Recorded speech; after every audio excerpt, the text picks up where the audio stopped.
예전에 한 10년은 넘었던 일 같은데 강원도 지역을 가다가 갑자기 흉가가 나타나서 아주 유명한 흉가라고 합니다. 그래서 한번 들어가 보자라고 함께 갔던 사람이 말해서 한번 들어가 보자라고 말했어요. 그분이 말하기를 혼자 들어가기는 무섭지만 그래도 신부님과 함께 가면 괜찮지 않겠느냐 하면서 자기에게 강복을 해달래요. 그래서 해줬습니다. 안수도 해주고 그리고 들어갔죠. 들어갔는데 사람이 살지 않는 곳이죠. 폐가입니다. 폐가. 폐가와 흉가의 차이는 무엇이죠?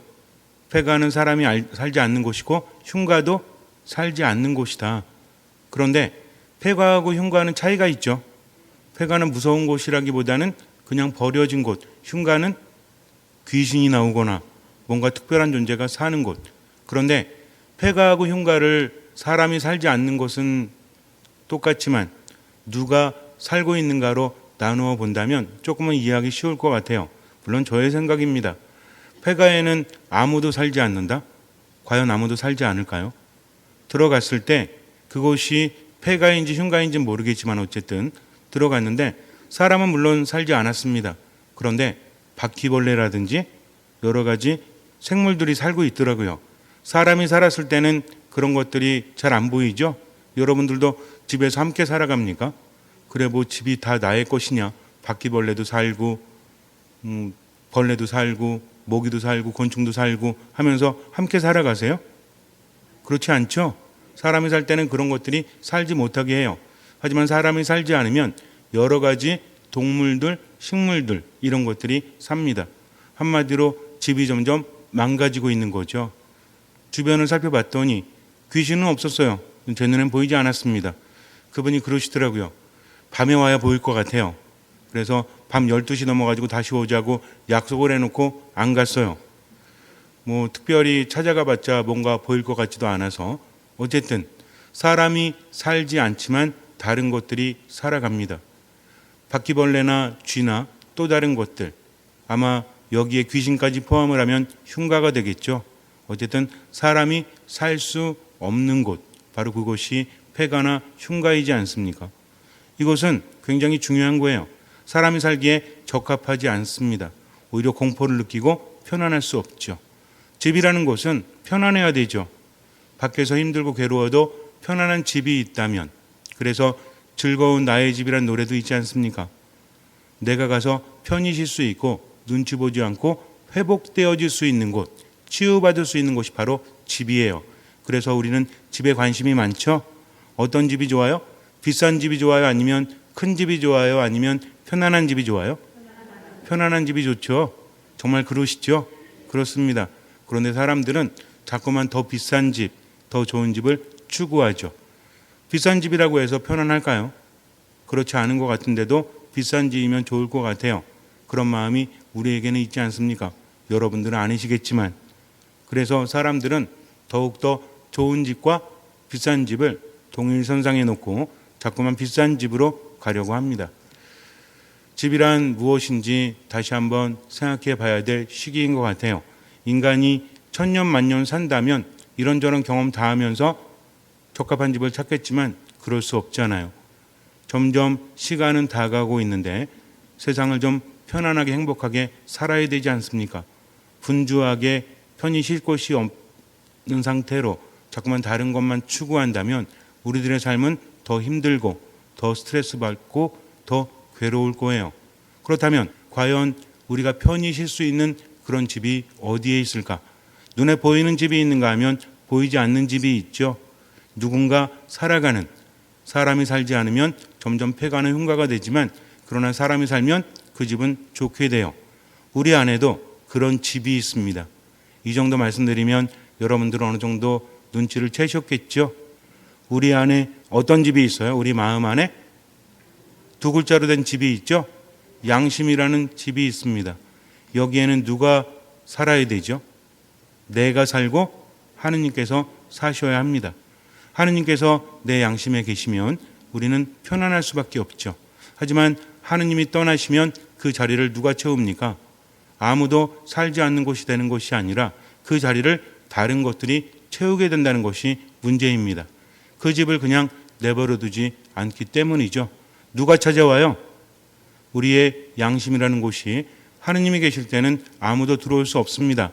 나와 하느님만 들어갈 수 있지만 누가 그 자리를 노릴까요? 사탄이 그 자리를 노립니다. 하느님께서 양심을 떠나시게 되면 사탄이 들어와서 그곳을 어떻게 만들죠? 사람이 살 수 없는 곳으로 만들어요. 어느 날 정신을 차리고 안 되겠다. 사탄을 몰아내야 되겠다.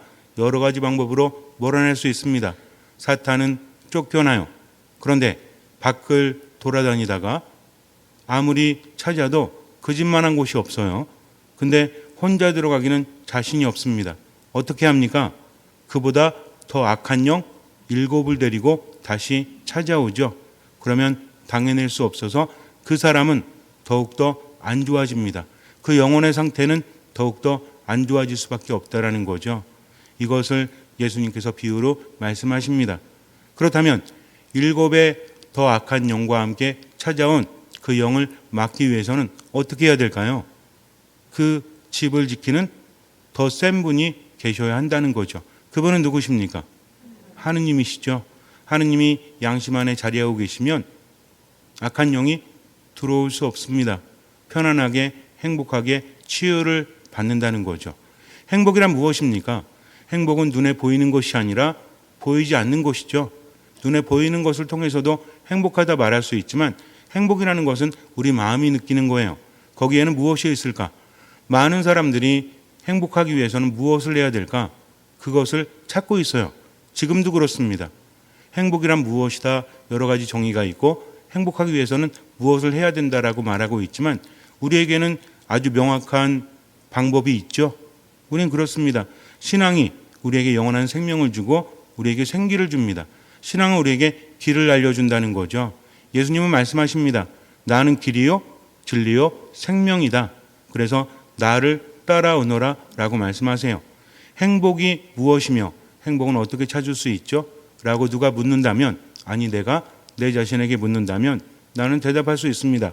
행복이라는 것은 예수 그리스도라는 길을 통해서 얻을 수 있는 것이다. 그분이 우리에게 주시는 것이다.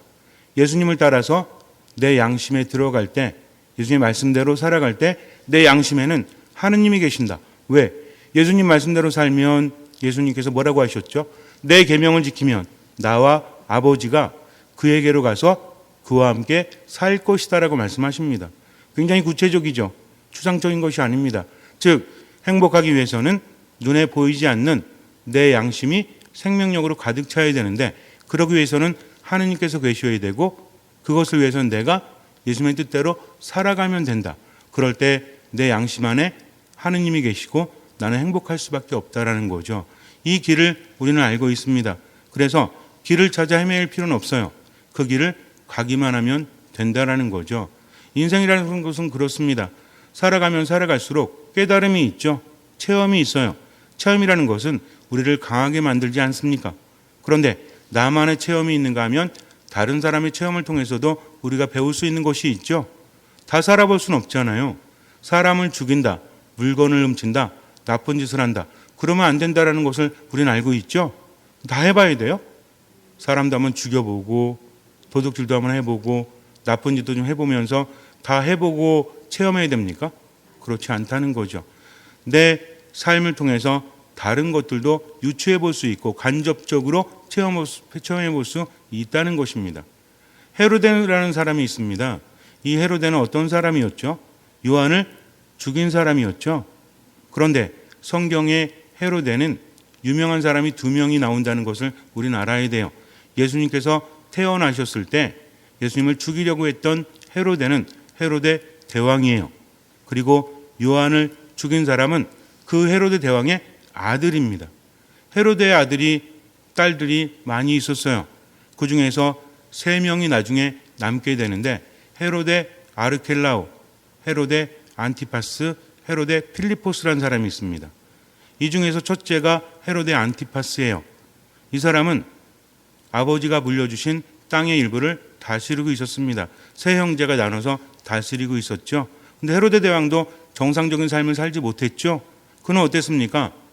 유대인의 왕이 되기 위해서 무지하게 애를 씁니다. 실제로 정치력으로 본다면 아주 훌륭한 일을 했던 사람이에요.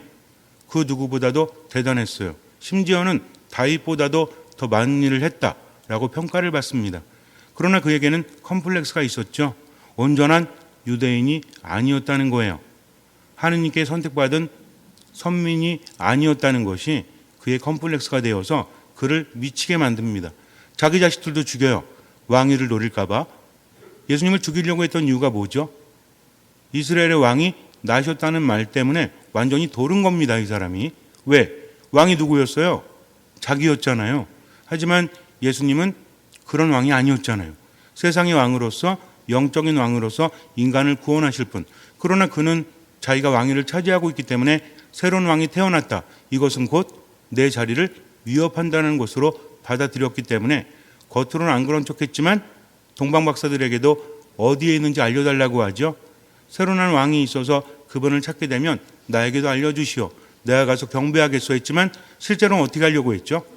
죽여버리려고 했습니다. 왜? 자기 왕위를 지키기 위해서. 그래서 자기 자식들도 죽여버려요. 그렇게 남은 세 아들이 왕이 된 겁니다. 어쩔 수 없이 대왕도 죽게 되니까.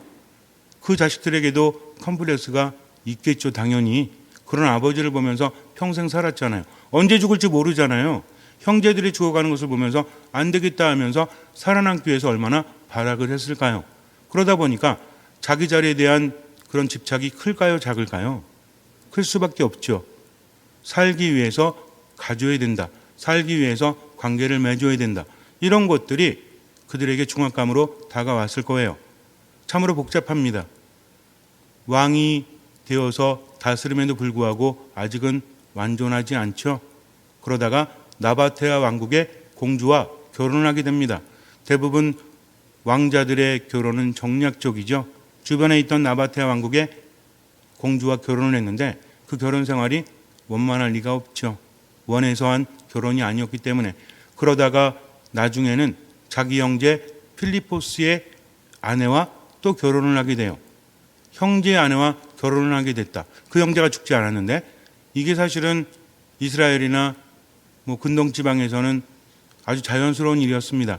형사치수제라는 게 있죠. 우리나라에도 있었잖아요, 예전에. 그래서 형제가 죽게 되면 그 아내를 내 아내로 맞아들인다. 이런 게 너무나 자연스럽습니다. 그 자체가 문제가 아니라는 거죠. 그런데 문제는 뭐였습니까? 그 형제가 죽지 않았다는 거죠. 그럼에도 불구하고 헤로디아를 아내로 맞아들였다. 더군다나 이 헤로디아는 어떤 사람이었죠? 다른 형제의 딸이었습니다. 복잡하다고 예전에 한번 말씀드린 적이 있죠. 그러니까 헤로디아라는 여인은 어떤 여인이었어요?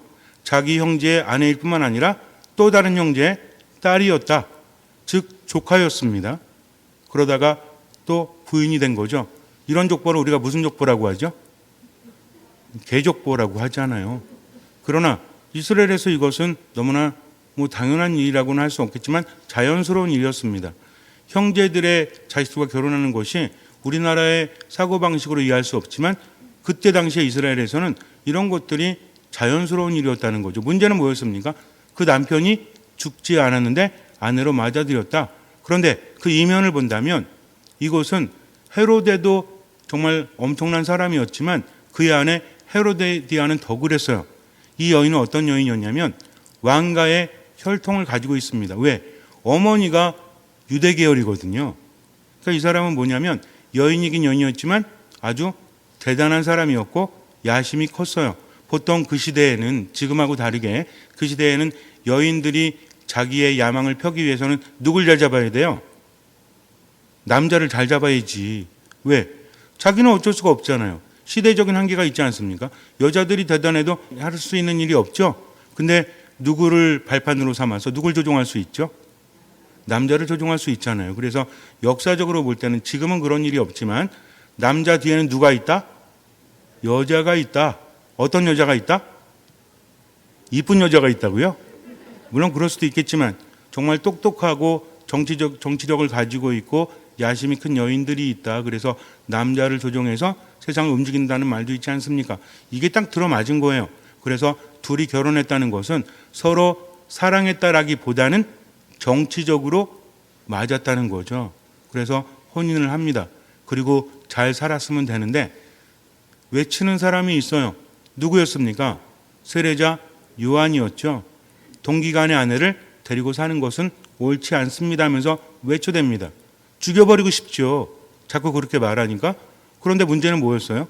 그가 하느님의 예언자다라는 말이 있었고 헤로데도 그것을 알고 있었습니다.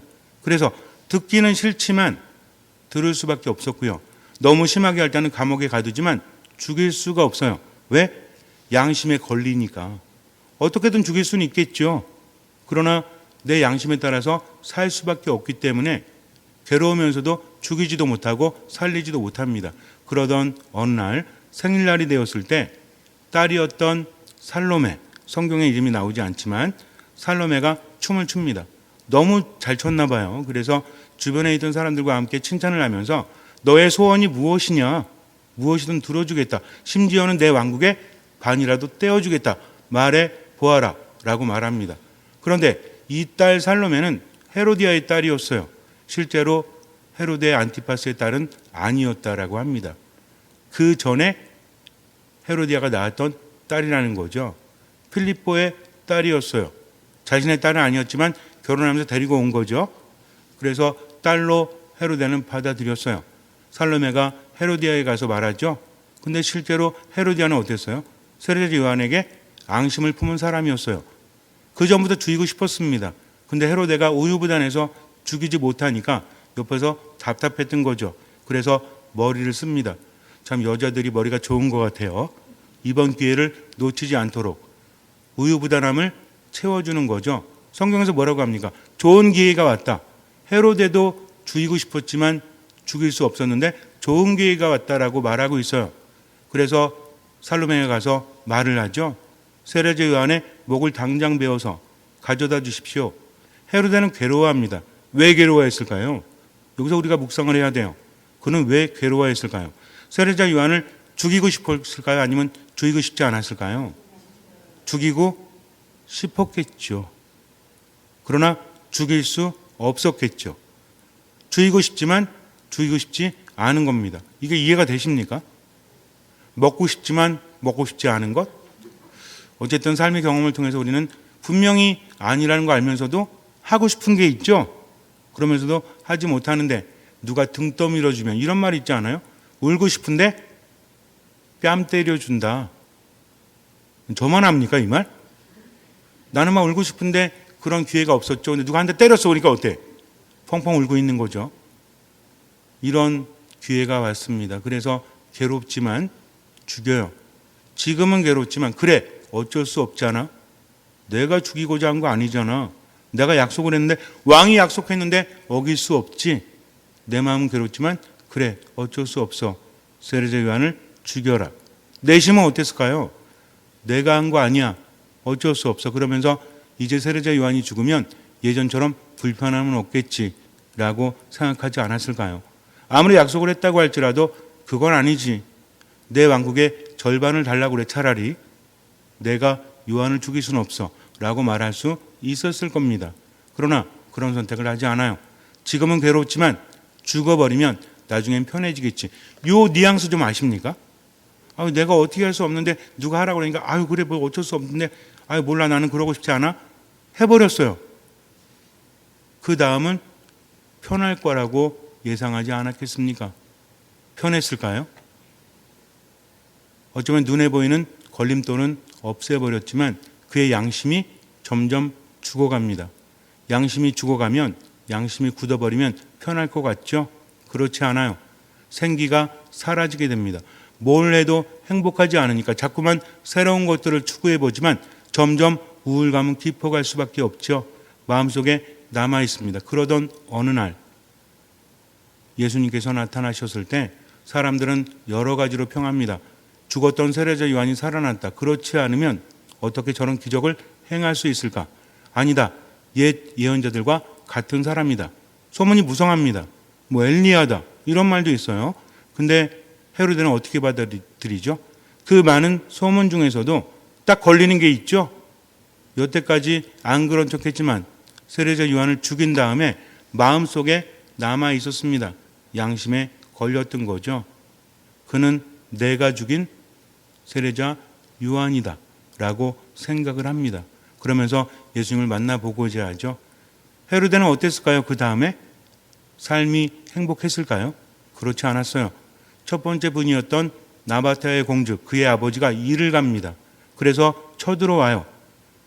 헤로데와 헤로디아는 쫓기다가 마지막은 자살로 마무리했다라는 그런 전승이 있습니다. 아주 비참했다는 거죠. 도대체 무엇을 위해서 그렇게 노력을 했을까요? 하나님을 안에 모시지 못하고 양심을 속이면서 많이 가져보려고 하지만 그가 얻은 것은 무엇이었습니까? 정말 그래요. 우리는 인간적인 생각에 이게 있으면 행복해질 거야 하면서 때로는 눈 감아버리지만 그렇지 않습니다. 내가 알고 하느님께서 아시기 때문에 무엇에 따라서 살아야 된다? 양심에 따라서 살아가야 한다는 거죠. 때로는 더 많이 가지고 싶어요. 그러나 가지고 싶다고 해서 나쁜 짓을 하면 안 된다는 겁니다. 때로는 더 많은 것들을 이루고 싶어요. 그래도 그러면 안 된다는 거죠. 지금은 잠깐 만족감을 느낄 수 있지만 결국은 양심이 죽어버리면 하느님께서 그 자리에 계시지 않고 마치 사람이 살지 않는 곳에 온갖 생물들이 살아가고 집은 망가지는 것처럼 그렇게 된다는 거죠. 그래서 우리는 양심에 하느님이 계실 수 있도록 어떤 마음으로? 듣는 마음으로 살아가야 돼요. 하느님이 계시기 때문에 나에게 말씀을 하시는 겁니다. 그 말씀을 어기게 되면 결국 하느님의 자리는 작아지게 되고 하느님은 거기에 계시지 않습니다. 계실 수 없는 게 아니에요. 그분은 떠날 수밖에 없어요.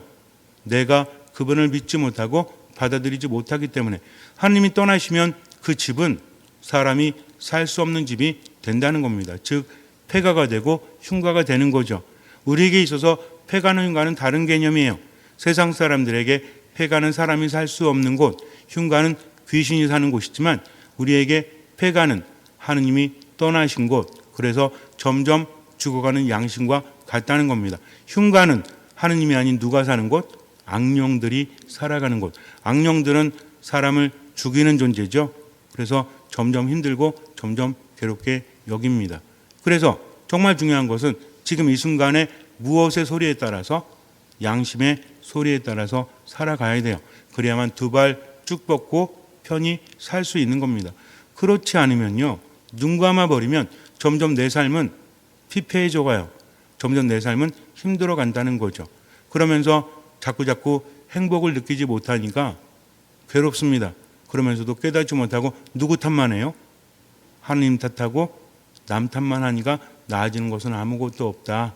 그래서 우리는 회개를 해야 되는데 회개한다는 것은 무엇이다? 듣는 마음으로 살아가는 거죠. 회개는 돌아가는 거죠. 방향을 전환하는 거죠. 누구께로?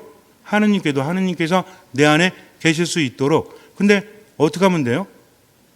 회개해야 된다는 거 다 아는데 구체적으로 어떻게 해야 됩니까? 저는 여러분께 말씀을 드렸죠. 어떤 마음으로 살자? 듣는 마음으로 살자. 지금이라도 방향을 전환하고 이제까지는 내 이익을 위해서 가리지 않았다면 이제는 내가 손해를 본다고 할지라도 누구의 뜻대로? 하느님의 뜻대로 살아가는 거죠. 그럴 때 우리는 행복할 수 있습니다. 그럴 때 우리는 만족할 수 있죠. 내 마음에 기쁨이 가득하니 어때요? 사람을 살려요, 죽여요? 살립니다. 근데 그렇지 않으면요. 의도하지 않으면서도 사람을 죽일 수밖에 없어요. 내 마음이 죽어가고 있는데 어떻게 다른 사람을 살릴 수 있겠습니까? 생기가 넘쳐야, 기쁨이 넘쳐야, 행복해야 다른 사람도 살릴 수 있죠. 그러기 위해서는 내 양심에 하느님이 계실 수 있도록 어떤 마음으로? 듣는 마음으로. 제가 여러분에게 몇 년 동안 듣는 마음으로만 계속 강조했죠. 이게 가장 중요하기 때문에 그래요. 겸손한 사람은 어떤 마음? 듣는 마음. 순명하는 사람은 어떤 마음? 듣는 마음. 착한 사람은 어떤 마음? 듣는 마음. 회개하는 사람은 어떤 마음? 완전 만병통치약이죠. 왜 그랬습니까? 듣는 마음은 하느님과 함께하는 것이기 때문에 그래요. 하느님께서도 늘 말씀하시죠. 내가 함께한다. 예수님이 늘 말씀하시잖아요. 나를 떠나지 마라. 너희는 나 없이 아무것도 할 수 없다. 그러니 어떻게 해라? 함께해라. 임마누엘 하느님이시기 때문입니다. 그래서 신앙은 무엇이다?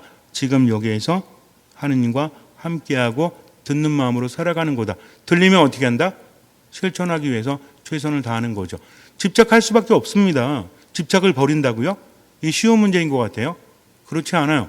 하지만 우리는 집착하면서도 듣는 겁니다. 그렇게 생각한다면 신앙이 한결 가벼워지는 거죠. 욕심 부리지 말자. 이렇게 하지 말자. 백날 말해도요. 이미 습관화된 것은 바꾸기가 쉽지 않아요. 그러나 지금 이 순간에 듣는 마음으로 살아간다는 거죠. 이것을 명심해야 됩니다. 그래야만 우리 행복할 수 있죠. 왜? 하느님께서 내 안에 계시기 때문에 그래요. 잠시 눈을 감으세요. 양심에 따라서 살아간다는 것은 무엇입니까? 하느님을 내 안에 모시고 살아가는 거죠. 그분의 말씀을 듣고 살아가는 겁니다. 행복은 무엇입니까? 수많은 사람들이 행복하기 위한 길을 찾고 있지만 우리는 이미 그 길을 알고 있죠. 하느님께서 함께 하실 때 우리는 행복할 수 있다는 것을 우리는 알고 믿고 있습니다. 그러니 이 순간 듣는 마음으로 살아가십시오. 때로는 아프고 때로는 힘들어도 듣는 마음으로 최선을 다해서 들리는 말씀대로 살아가십시오. 나머지 운직에 맡기십시오. 지금은 힘들어도요. 자꾸 듣고 하다 보면 하느님께서 함께 하시고 그분이 이끌어 주십니다. 그러니 모든 것을 맡기고 지금을 하느님과 함께 살아가십시오. 주님께서는 그 믿음을 보시고 우리 삶에 놀라운 기적을 일으켜 주실 것입니다. 아멘.